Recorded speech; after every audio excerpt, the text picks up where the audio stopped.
Class, good morning. Today we are going to start with our very next chapter, that is P block elements. This is chapter number 7 in your NCERT textbooks. So this is the chapter that we are going to proceed with. So let's just see what this chapter is all about. देखो, P block as we all know periodic table के लिए थोड़ा सा reference ले लेते हैं अगर आप लोगों को ध्यान नहीं है, और अदरवाइज हम लोग ये सारी चीज़ें डिस्कस कर चुके हैं. Let me just see if I have a space somewhere. Okay. C if I consider periodic table, तो आप लोगों को पता है कि पीरियोडिक टेबल दिखने में कुछ ऐसी होती है.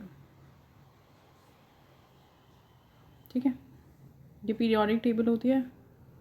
आपको पता है पहले दो ग्रुप का जो लास्ट इलेक्ट्रॉन होता है, वैलेंस इलेक्ट्रॉन होता है, वो एंटर करता है एस सबशेल में. That is why these two groups are known as S block. Okay, अगर मैं बात करूँ 13 से लेके और 18th ग्रुप तक की, that is this position or this part of periodic table which comprises group 13 to 18. So all these 6 groups belong to P block. So this block collectively is known as P block because here the elements are having their valence electron in the P subshell. So क्योंकि P subshell में उनका electron है, that is why all these 6 periods are going to belong to P block. और इसी block की study हमें इस chapter में करनी है, और इस ब्लॉक की स्टडी भी हमें ग्रुप नंबर 13, 14 एंड 15 हम लोग 11th क्लास में डिस्कस कर चुके हैं. 3 ग्रुप्स हम लोग 11th क्लास में डिस्कस कर चुके हैं, तो बचे हुए 3 ग्रुप्स को आज हम डिस्कस करेंगे पी ब्लॉक के अंदर. ओके, लेट जस्ट सी कि कौन कौन से एलिमेंट्स हमारे पास होते हैं. अगर हम ग्रुप 16 की बात करें तो group 16 belongs to oxygen, right. So oxygen के पास कौन कौन से एलिमेंट्स होते हैं? ऑक्सीजन ग्रुप के पास oxygen family comprises of oxygen, sulphur, selenium, tellurium and polonium, in which polonium is radio active. So essentially ये 5 आपके पास एलिमेंट्स होते हैं और इनको कलेक्टिवली हम कहते हैं कैल्कुजेंस. Here you can see these elements collectively are known as chalcogens. Chalcogens वो एलिमेंट्स होते हैं जो कि ओर फॉर्मेशन में इन्वॉल्व होते हैं. तो आपको पता है जनरली हमारे जो ओर्स होते हैं वो ऑक्साइड सल्फाइड्स की फॉर्म में प्रेजेंट होते हैं, तो इसीलिए these are known as chalcogens or the ore forming elements. So all of these are non-metallic in nature. The whole group is about non-metallic in nature.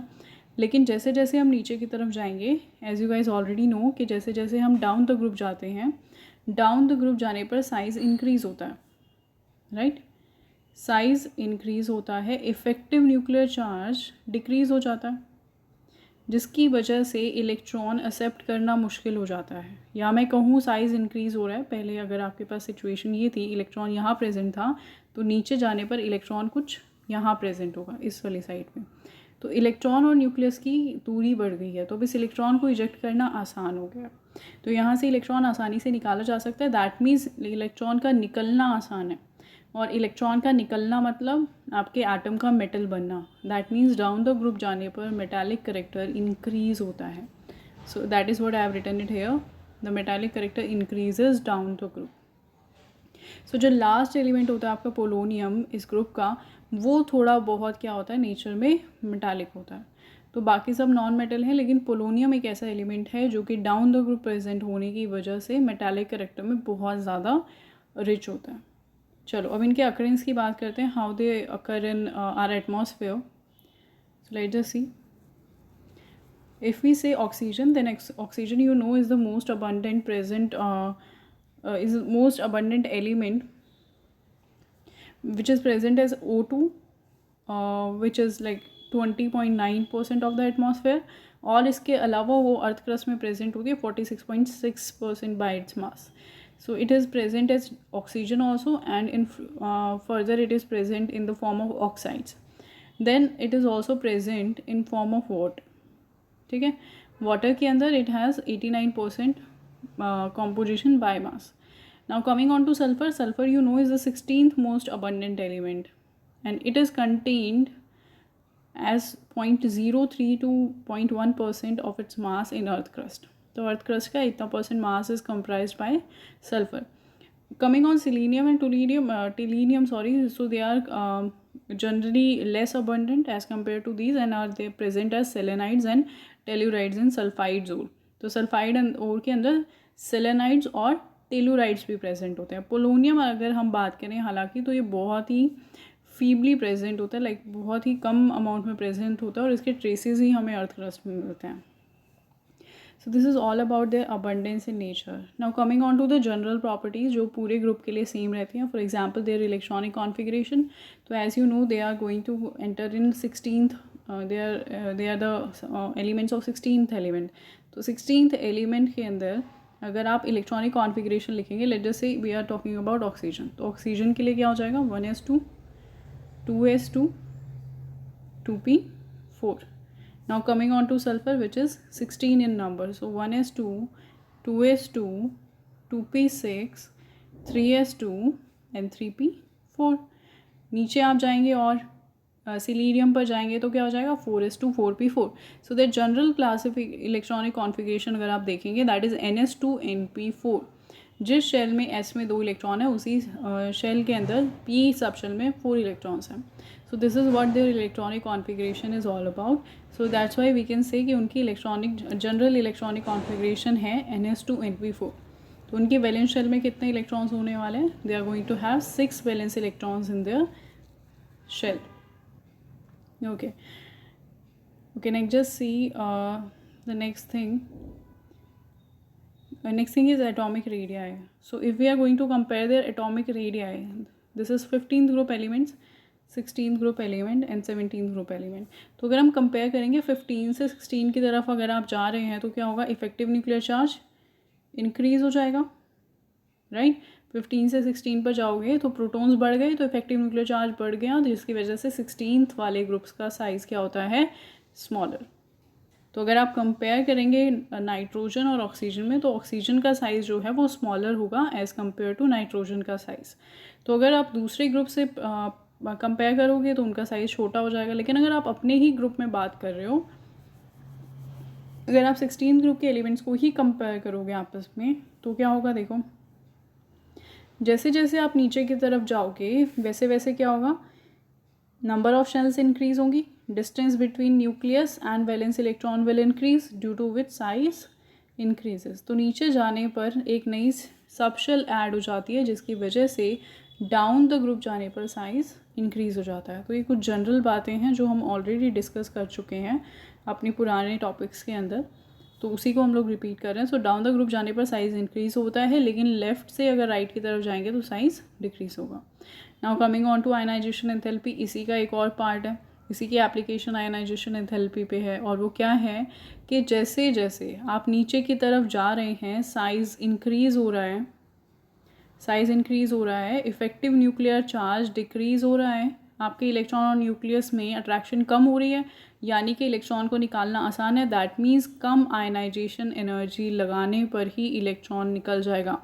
So down the group जाने पर ionization enthalpy decrease होती है. I hope this is clear. I am repeating कि क्या होता है, down the group जाएंगे तो साइज़ बढ़ जाएगा.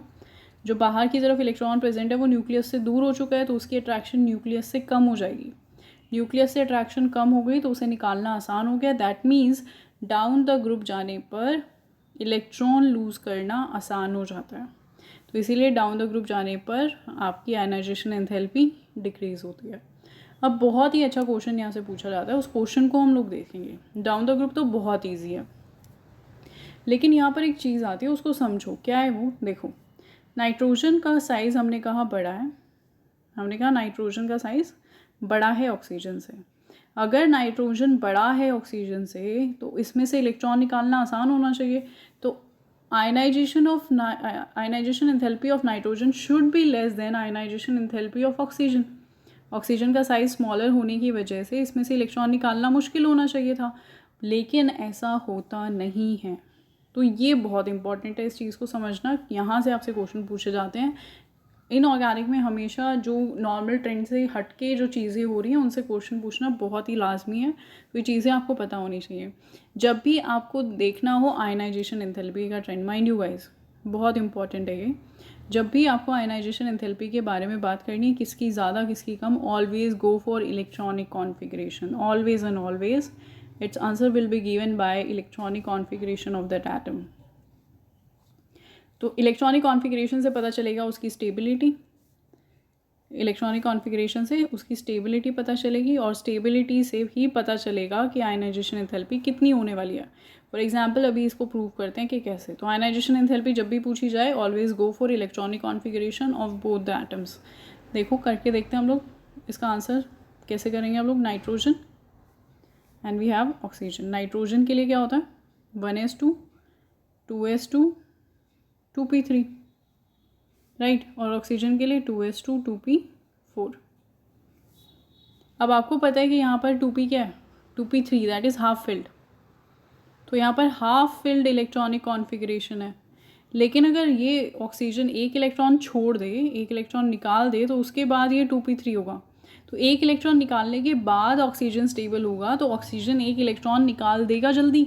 तो इसीलिए ऑक्सीजन की आयनाइजेशन एंथैल्पी कम होती है as compare to nitrogen, because nitrogen has more stable electronic configuration, due to which it becomes difficult for nitrogen to eject electron.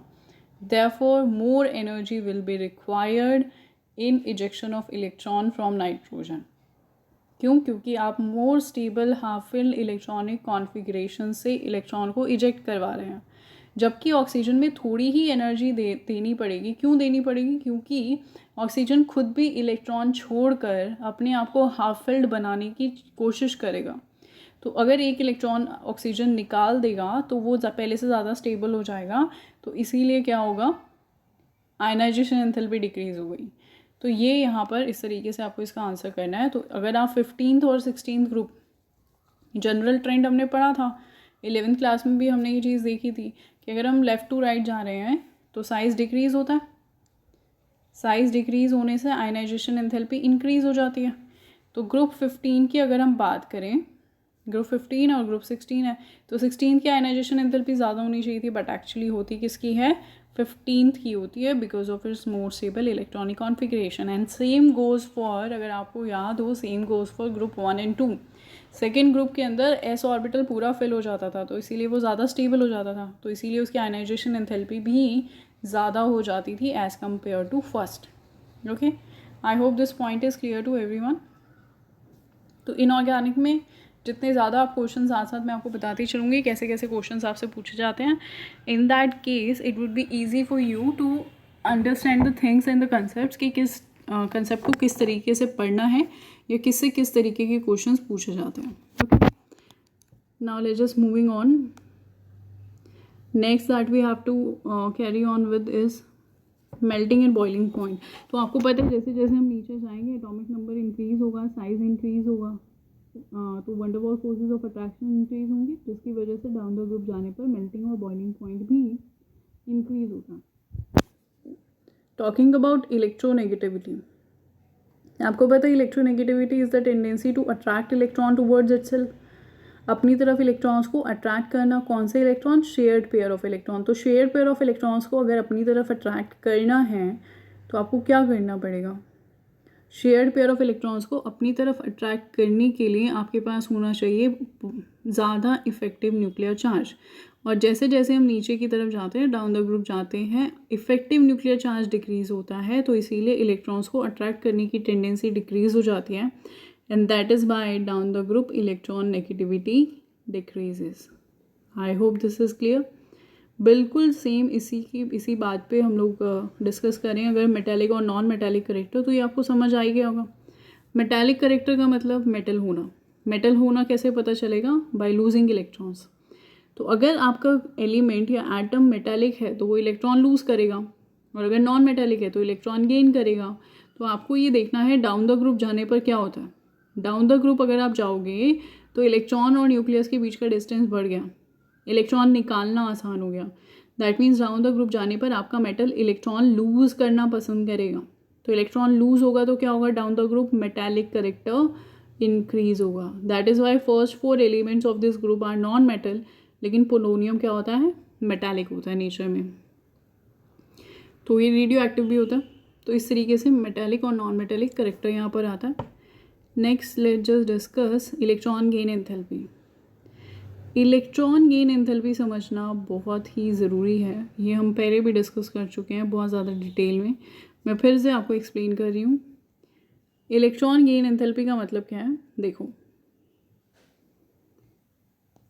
would need a space for this. Let me just see if I have. Okay, देखो, electron gain enthalpy का मतलब यह है कि आपके atom ने, ये atom था, उसने एक इलेक्ट्रॉन ले लिया, इलेक्ट्रॉन लेने के बाद वो एक एनायन बन गया। तो इस प्रोसेस में एनर्जी अगर निकली है, इस प्रोसेस की एंथैल्पी को ही हम इलेक्ट्रॉन गेन एंथैल्पी कहते हैं, यानी कि एंथैल्पी या energy associated with the gain of electron, कि अगर आपका एटम इलेक्ट्रॉन गेन कर रहा है तो उसमें कितनी एनर्जी एसोसिएटेड है। Mind you, I am not saying energy released और एनर्जी एब्जॉर्ब्ड, क्योंकि दोनों ही हो सकती हैं। लेट्स जस्ट सी, अगर इस प्रोसेस में एनर्जी रिलीज होती है, अगर एनर्जी रिलीज हो रही है दैट मीन्स पहले एनर्जी ज़्यादा थी, अब एनर्जी कम हो गई है। तो पहले से अगर एनर्जी कम हुई है यानी कि स्टेबिलिटी बढ़ी है। तो अगर पहले से ज़्यादा स्टेबल हुआ है आपका एटम, अगर एटम पहले से ज़्यादा स्टेबल हो रहा है तो वो एनर्जी लूज़ करेगा। तो यहाँ पर इलेक्ट्रॉन गेन एंथैल्पी हो जाएगी आपकी नेगेटिव, यानी कि आपके एटम ने खुद ब खुद इलेक्ट्रॉन एक्सेप्ट किया है, अपने आप से उसने इलेक्ट्रॉन एक्सेप्ट किया। इसका मतलब क्या हुआ कि वो खुद पहले से स्टेबल हो रहा है इलेक्ट्रॉन एक्सेप्ट करके, इसीलिए उसने इलेक्ट्रॉन एक्सेप्ट किया है। तो यानी कि ऐसे एटम्स जो कि इलेक्ट्रॉन गेन करने के बाद ज़्यादा स्टेबल हो जाते हैं, उनकी इलेक्ट्रॉन गेन एंथैल्पी होती है नेगेटिव। और इलेक्ट्रॉन गेन एंथैल्पी का नेगेटिव होना बताता है कि आपका एटम नेगेटिव स्टेट में ज़्यादा स्टेबल है। फॉर एग्जांपल क्लोरीन, क्लोरीन के पास वैलेंस शेल में 7 इलेक्ट्रॉन्स होते हैं, नंबर 17 है इसका। लेकिन अगर ये एक इलेक्ट्रॉन एक्सेप्ट कर ले और क्लोराइड आयन बना ले तो अब इसके पास 18 इलेक्ट्रॉन्स हो गए हैं, वैलेंस शेल में 8 इलेक्ट्रॉन, तो स्टेबल हो गया है। क्यों? क्योंकि ऑक्टेट कंप्लीट हो गया। तो इसकी इलेक्ट्रॉन गेन एंथैल्पी क्या आएगी? नेगेटिव, क्योंकि ये खुद ब खुद इलेक्ट्रॉन एक्सेप्ट कर लेगा। अगर आपने इसके एटमॉस्फेयर में एक इलेक्ट्रॉन रख दिया ना, कहीं से मिल गया इसे, तो ये खुद ही एक्सेप्ट कर लेगा, क्योंकि ऐसा करने पर ये ज़्यादा स्टेबल हो रहा है। तो इलेक्ट्रॉन गेन एंथैल्पी नेगेटिव आने का मतलब है कि एटम ने खुद ही इलेक्ट्रॉन गेन किया है। बट लेट्स जस्ट से कि अगर आपका एटम खुद इलेक्ट्रॉन नहीं एक्सेप्ट कर रहा तो आपको ज़बरदस्ती कराना पड़ेगा ये काम। अगर खुद नहीं इलेक्ट्रॉन एक्सेप्ट कर रहा है तो आप ज़बरदस्ती कराओगे, दैट मीन्स व्हाट, आप इसे एनर्जी दोगे। और अगर आपने इसको एनर्जी दे के ये काम कराया, इसका मतलब क्या हुआ? खुद क्यों नहीं किया उसने? क्योंकि ऐसा करने पर वो स्टेबल नहीं हो रहा था, तो आपने ज़बरदस्ती कराया, दैट मीन्स क्या हो गया? वो पहले से अनस्टेबल हो गया। ठीक है, तो अगर आपकी इलेक्ट्रॉन गेन एंथैल्पी क्या आती है? इलेक्ट्रॉन गेन एंथैल्पी पॉजिटिव है, तो इसका मतलब क्या है? आपका एटम इलेक्ट्रॉन एक्सेप्ट नहीं करना चाहता। तो वो कौन है? कौन इलेक्ट्रॉन्स एक्सेप्ट नहीं करते? मेटल्स। तो मेटल के लिए इलेक्ट्रॉन गेन एंथैल्पी आएगी पॉजिटिव, क्योंकि इलेक्ट्रॉन्स एक्सेप्ट अपने आप से कौन नहीं करेंगे? मेटल्स नहीं करेंगे। वहीं पे अगर इलेक्ट्रॉन गेन एंथैल्पी नेगेटिव आ रही है, दैट मीन्स आपका एटम एक नॉन मेटल है और वो खुद ही इलेक्ट्रॉन एक्सेप्ट कर रहा है। तो आपको पता होना चाहिए कि अगर इलेक्ट्रॉन गेन एंथैल्पी पॉजिटिव में ज़्यादा है तो इसका मतलब वो उतना ही ज़्यादा अच्छा मेटल है, और अगर इलेक्ट्रॉन गेन एंथैल्पी नेगेटिव में ज़्यादा है तो इसका मतलब वो उतना ही अच्छा नॉन मेटल है। I hope this is clear to everyone. Let's just see, that is what I have written over here. So electron gain enthalpy is nothing but tendency to gain electron. So down the group जाने पर क्या होता है? Effective nuclear charge decrease हो जाता है, तो electron accept करना मुश्किल हो जाता है। तो अगर आप नीचे की तरफ जाओगे तो इलेक्ट्रॉन एक्सेप्ट करना मुश्किल हो रहा है।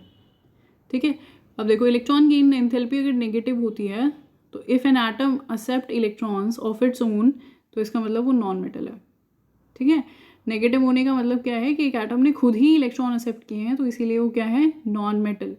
ज़्यादा नेगेटिव होना इलेक्ट्रॉन गेन एंथैल्पी का मतलब क्या है? अगर आपकी इलेक्ट्रॉन गेन एंथैल्पी एक के लिए है -200 और दूसरे एटम के लिए -500, इसका मतलब बी एटम जो है वो ज़्यादा अच्छे से इलेक्ट्रॉन्स या ज़्यादा रेडिली इलेक्ट्रॉन एक्सेप्ट कर रहा है, यानी कि एटम बी जो है वो ज़्यादा अच्छा नॉन मेटल है।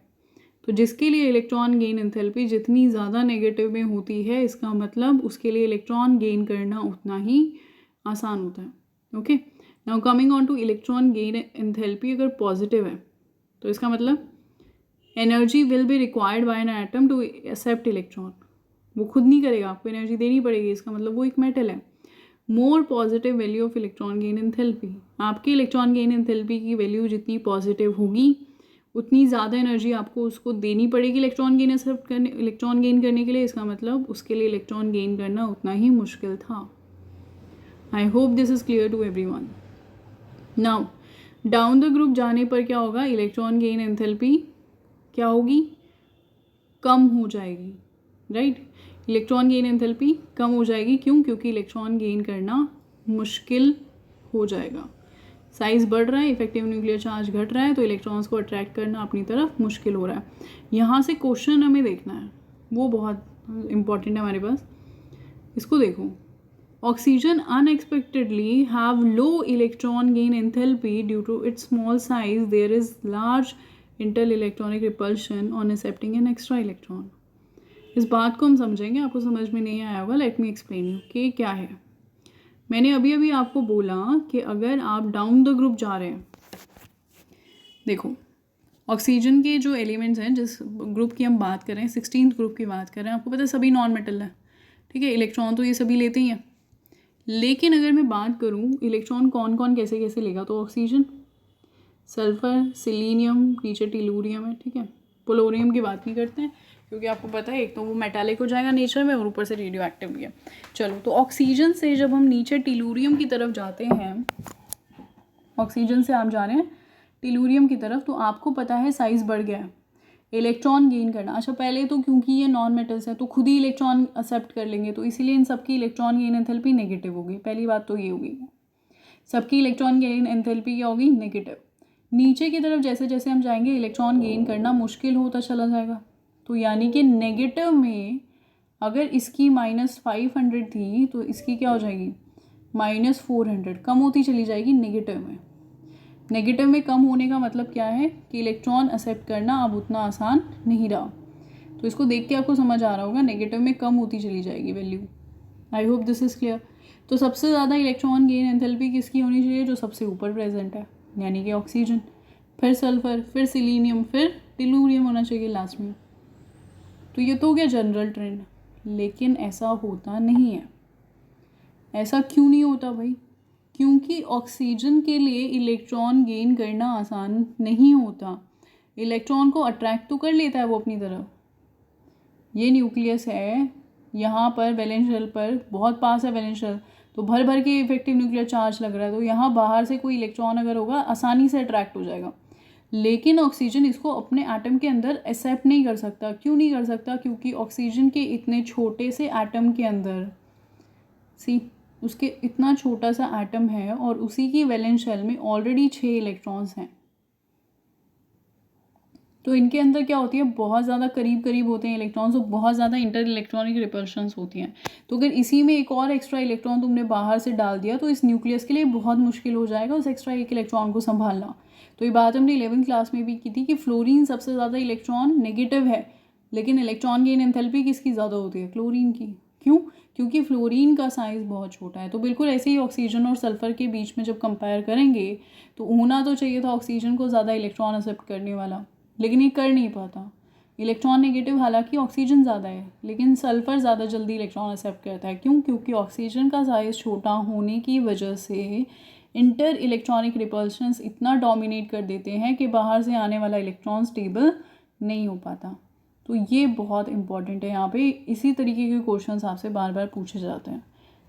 तो जितना ज़्यादा आप क्वेश्चंस प्रैक्टिस करोगे कंसेप्ट पढ़ने के बाद, उतनी जल्दी आपको क्लियर हो जाएगा। तो मैं आपको साथ साथ बताते जा रही हूँ कि किस किस तरह के क्वेश्चंस इस चैप्टर से पूछे जाते हैं। चलें, so this is all about electron gain enthalpy. Now coming on to catenation. अब कैटिनेशन क्या होता है, सी कैटिनेशन एक ऐसी प्रॉपर्टी है, it is the tendency of an atom to form bonds with identical atom. अपने ही एटम के साथ बॉन्ड्स बनाने को क्या कहते हैं, कैटिनेशन। तो इस टेंडेंसी को हम बोलेंगे कैटिनेशन। चलें, oxygen show this property to smaller extent. Oxygen जो है वो ज़्यादा कैटिनेशन शो नहीं कर पाता एज़ कम्पेयर टू सल्फ़र, यानी कि सल्फ़र के पास ज़्यादा कैटिनेशन प्रॉपर्टी है। इसका प्रूफ है कि ऑक्सीजन O2 की फॉर्म में प्रेजेंट रहता है, यानी कि डायटॉमिक फॉर्म में, जबकि सल्फ़र S8 फॉर्म यानी कि पॉलीएटॉमिक फॉर्म में एग्जिस्ट करता है। तो सल्फ़र ज़्यादा एटम्स एक दूसरे से जुड़ सकते हैं बजाय कि ऑक्सीजन के। और ऐसा क्यों है, क्योंकि इस बात को बहुत ध्यान से सुनना है, क्योंकि ऑक्सीजन की सिंगल बॉन्ड लेस स्टेबल होती है एज कंपेयर टू सल्फर की सिंगल बॉन्ड। अब ये क्यों हुआ? देखो, सबसे पहली बात तो इस क्वेश्चन को अच्छे से समझो कि वो कह रहा है कि कैटिनेशन ऑक्सीजन कम शो करेगा, सल्फर ज़्यादा, यानी कि सल्फर्स में ज़्यादा एटम आपस में जुड़ सकते हैं। दैट मीन्स सल्फर ज़्यादा अच्छी बॉन्ड्स बना सकता है सल्फर के साथ, इसीलिए तो बन रही हैं। लेकिन ऑक्सीजन के साथ ज़्यादा अच्छी बॉन्ड नहीं बना सकता, इसीलिए नहीं बनती ज़्यादा बॉन्ड्स। क्यों नहीं बनती हैं उसको देखो यहाँ पे। आई होप इससे तुम्हें समझ आएगा। Let me just try.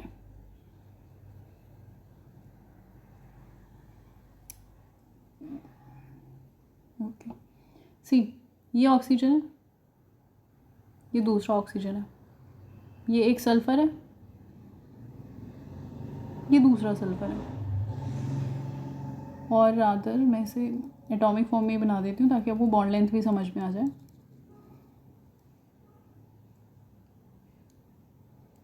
Here, this is one oxygen and this is another oxygen, ठीक है। This is one sulfur and this is another sulfur। अब देखो, आपको पता है ऑक्सीजन के ऊपर क्या होता है, 3 लोन पेयर होते हैं। एक एक बॉन्ड बनाइए ना इसने, तो क्या होता है, 3 लोन पेयर होते हैं। सिमिलरली सल्फर के ऊपर भी होंगे। अब सल्फर की सिंगल बॉन्ड तो इतनी स्टेबल है, लेकिन ऑक्सीजन की नहीं है। क्यों नहीं है? इधर देखो, क्योंकि ऑक्सीजन का साइज़ छोटा है। तो ऑक्सीजन का साइज़ छोटा होने की वजह से बॉन्ड लेंथ कम है। 2 ऑक्सीजन एटम्स एक दूसरे के पास क्लोजली प्रेजेंट होंगे, जिसकी वजह से इसका लोन पेयर और इसका लोन पेयर आपस में क्लोजर होंगे। तो क्लोज होने की वजह से दोनों के लोन पेयर में बहुत ज़्यादा रिपल्शन होती है। तो यहाँ पर बहुत ज़्यादा लोन पेयर रिपल्शन होने की वजह से this single bond is not stable. ये एटम यहाँ जाना चाहेगा, ये एटम यहाँ जाना चाहेगा, क्योंकि लोन पेयर रिपल्शन बहुत ज़्यादा है। लेकिन यहाँ पर सल्फर का साइज़ बड़ा होने की वजह से इसके जो लोन पेयर ऑफ इलेक्ट्रॉन्स थे वो एक दूसरे से दूर दूर हैं। तो इतना ज़्यादा लोन पेयर रिपल्शन यहाँ पर नहीं होगा, जिसकी वजह से सल्फर की single bond is more stable than oxygen की single bond. I hope this is clear to everyone. तो ऑक्सीजन का साइज़ क्योंकि छोटा है तो लोन पेयर ऑफ इलेक्ट्रॉन्स करीब प्रेजेंट है, जिसकी वजह से दोनों में ज़्यादा रिपल्शन है। जबकि सल्फर का साइज़ बड़ा है, लोन पेयर दूर दूर रहेंगे, रिपल्शन कम होगी, तो उसकी सिंगल बॉन्ड ज़्यादा स्टेबल होगी। इसके ऊपर बहुत ज़्यादा क्वेश्चंस आते हैं, एक बार इसको हम पढ़ लेते हैं। See, it says that the single bond of oxygen molecule is quite unstable as compared to sulfur bond as the size of oxygen atom is smaller. They are present close to each other and experience greater lone pair repulsion. Hence oxygen show catenation up to a certain extent. तो क्योंकि bond stable नहीं है इसीलिए बहुत सारी bonds नहीं बनेंगी, बल्कि कुछ ही बॉन्ड्स बन पाएंगी। ठीक है, सभी बॉन्ड्स नहीं बन पाएंगी, कुछ ही बॉन्ड्स बनेंगी इसकी। तो इसीलिए ये क्या करता है, ऑक्सीजन डाई एटॉमिक स्टेट में एग्जिस्ट करता है, लेकिन सल्फर पॉली एटॉमिक स्टेट में एग्जिस्ट करता है। तो ये क्वेश्चन कितने तरीके से पूछा जाता है इसको देखो। आपसे पूछा जाएगा why oxygen exist in diatomic state whereas sulphur exist in polyatomic state. Okay, दूसरा तरीका ये है why oxygen single bond is less stable than sulphur single bond. Okay, एक और क्वेश्चन आपसे पूछा जाएगा and that is कि why oxygen exist in gaseous state whereas sulfur exist in solid state। yes, ये भी इसी से ही रिलेटेड है। कैसे? ऑक्सीजन देखोगे अगर आप तो इसमें डायटोमिक स्टेट में रहता है, सिर्फ 2 एटम जुड़े हुए हैं। 2 एटम बहुत हल्के होते हैं, इनका मॉलिक्यूलर मास बहुत कम होगा, फोर्सेस ऑफ अट्रैक्शन भी कम होगी, तो गैसियस स्टेट में एग्जिस्ट करेंगे क्योंकि डायटोमिक स्टेट में है। लेकिन सल्फर के क्योंकि 8 एटम एक दूसरे से जुड़े हुए हैं, क्या 8 एटम एक दूसरे से जुड़े हुए हैं, तो आपको पता है कितना हैवी हो जाएगा और इसका असेंबली कितनी कॉम्पैक्ट होगी। तो इसीलिए ये जो स्ट्रक्चर है ये किस में स्टेबल होता है, सॉलिड स्टेट में। तो इसीलिए ये भी आपसे पूछा जा सकता है why oxygen exist as gas whereas sulphur exist in solid state. तो उसका रीज़न भी आपको यही लिखना है, because oxygen is more stable in diatomic form whereas sulfur is more stable in polyatomic state। Therefore oxygen is gaseous whereas sulfur is solid in state. So I hope यहाँ तक सभी बच्चों को क्लियर होगा. नेक्स्ट हम लोग carry करेंगे oxygen states के साथ, फिर वहाँ से हम उनकी केमिकल प्रॉपर्टीज़ डिस्कस करेंगे. तो यहाँ तक आप सभी बहुत ज़रूरी है कि एनसीईआरटी से ये चैप्टर को बहुत अच्छे से रीड करें, बिकॉज पी ब्लॉक आपको पता है सबसे ज़्यादा वेटेज का इकलौता चैप्टर है. तो इसकी वेटेज बहुत हाई है, बहुत क्वेश्चंस पी ब्लॉक से पूछे जाते हैं.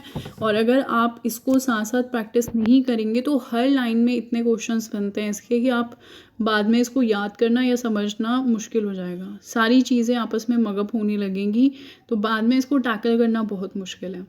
तो मेरा सजेशन यही है कि एनसीईआरटी से आप ज़रूर इस चैप्टर को लाइन बाय लाइन रीड करें, अपने नोट्स बनाएं और चैप्टर में से उसी पैराग्राफ में से देखो कितने तरह के क्वेश्चन आप बना के पूछ सकते हो. तो ये बहुत ज़रूरी है इस चैप्टर को अच्छे से करना, क्योंकि अगर आप सेल्फ स्टडी नहीं करोगे इस चैप्टर की तो बहुत मुश्किल हो जाएगा. मैं आपको बताती हूँ, अगर इस चैप्टर से बनाए जाएँ तो पूरे 250 सवाल बनते हैं, 250 क्वेश्चन बनते हैं इस पूरे चैप्टर से. अगर आप इसकी एनसीईआरटी मिला लें, इसके इंटेक्स और एक्सरसाइज मिला लें, प्लस आप इसके बीच में से पैराग्राफ्स पढ़ के अगर क्वेश्चन बनाने की कोशिश करेंगे, 250 क्वेश्चन बनते हैं. लेकिन आंसर्स कितने हैं?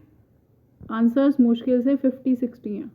यानी कि क्या है कि सेम चीज़ आपसे कई तरह से पूछी जा सकती है. तो वो आपको तब तक नहीं पता चलेगी जब तक आप क्या नहीं कर सकते, कंसेप्ट को अच्छे से समझ नहीं लेते. अगर कंसेप्ट अच्छे से समझ आ गया तो आपको एक ही सवाल को पूछने के बहुत सारे तरीके हैं. तो 4-5 क्वेश्चन है लेकिन आंसर सेम लिखना है. तो वो चीज़ आप कितना याद करोगे, नहीं कर पाओगे. तो इसीलिए बहुत ज़रूरी है कि आप चीज़ों को समझो. तो यहाँ पे बिल्कुल फ्रस्ट्रेट नहीं होना है कि हर चीज़ एक्सेप्शन है, ये है वो है. कोई चीज़ एक्सेप्शन नहीं है, सब लॉजिकली चल रहा है. तो अभी आपने देखा था कि नाइट्रोजन का आयनाइजेशन एंथैल्पी हायर है ऑक्सीजन से, जबकि उसका साइज़ बड़ा है. तो उसका मैंने बताया आपको रीज़न कि हमेशा जब भी आयनाइजेशन एंथैल्पी आएगी आपको इलेक्ट्रॉनिक कॉन्फ़िगरेशन देखना है. तो बहुत ही चीज़ें सिंपल हैं, बहुत आसान है. इनमें नंबर बिल्कुल भी नहीं कटते हैं इनऑर्गेनिक के अंदर.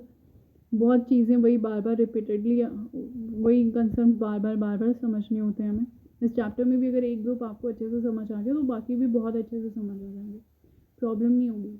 तो बस यही है कि अगर आपको ये करना है बहुत अच्छे से तो साथ साथ एनसीईआरटी पढ़नी पड़ेगी, अपने नोट्स बनाने पड़ेंगे, खुद ही क्वेश्चन पूछो, पुटअप करो कि इसके ऊपर किस तरह के क्वेश्चन पूछे जा सकते हैं. और इस चैप्टर में से एग्जाम्पल्स भी बहुत ज़्यादा इंपॉर्टेंट हैं. तो एनसीईआरटी के एग्जाम्पल, इंटेक्स और एक्सरसाइज को कुछ छोड़ना ही नहीं है, आपको सभी बहुत ज़्यादा अच्छे से प्रैक्टिस करना ही है. तो यहाँ तक का आपका होमवर्क यही रहेगा कि आपको करना क्या है. आपको यहाँ तक के जहाँ तक हमने अभी आज डिस्कस किया है फिज़िकल प्रॉपर्टीज़, ग्रुप 15 हमारे सिलेबस में नहीं है. एनसीईआरटी जो आप रेफ़र करोगे उसमें मिलेगा, लेकिन हम उसको 11th क्लास में पढ़ चुके हैं. तो 12th क्लास के सिलेबस में अब वो नहीं है. तो आप 12th क्लास शुरू होती है 16th ग्रुप से. तो आप 16th ग्रुप की कैटिनेशन तक रीड करेंगे, वहाँ तक खुद ही नोट्स बनाएंगे, अंडरलाइन कर लेंगे बुक में जो भी इंपॉर्टेंट है. उसके बाद आप यहाँ तक के इंटेक्स क्वेश्चंस, एग्जाम्पल्स और बैक एक्सरसाइज के क्वेश्चन सॉल्व करेंगे. उसके बाद ही आपको आइडिया होगा कि किस तरीके से आपको इस चैप्टर को पढ़ना है और डील करना है. तो साथ साथ क्वेश्चंस करना बहुत ज़रूरी है ताकि आपको आइडिया मिलता रहे. मैं अब फिर से आपको बता रही हूँ ये चैप्टर बहुत इंपॉर्टेंट है, इसका वेटेज सबसे ज़्यादा है. तो इसीलिए आप इसे साथ साथ करें और बहुत ईजी हो जाएगा करना. सो आई होप यहाँ तक सभी लोग अपना काम पूरा कर लेंगे नेक्स्ट क्लास तक. नेक्स्ट क्लास में we will be continuing with our oxidation state. तो तब तक के लिए just practice your questions. Thank you class.